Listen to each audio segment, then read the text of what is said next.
So last Friday, my roommate Dave decided he was going to impress his new date, Jessica, by cooking her a fancy dinner.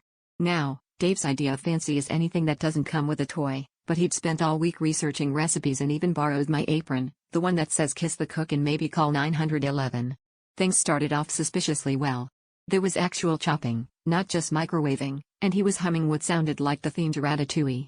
Jessica arrived, wine in hand, and I retreated to my room, prepared for either romance or disaster, maybe both. About 15 minutes in, I smelled something that can only be described as campfire chic. Then the smoke alarm started shrieking like it was auditioning for a horror film.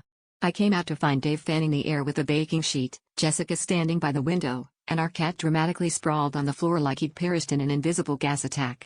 Dave, covered in flour and what I hoped was just tomato sauce, declared, "It's all under control." The oven, however, looked like it was hosting a barbecue for fire ants. At this point, Dave was frantically Googling how to disable smoke alarms with one hand and plating what appeared to be charcoal with the other.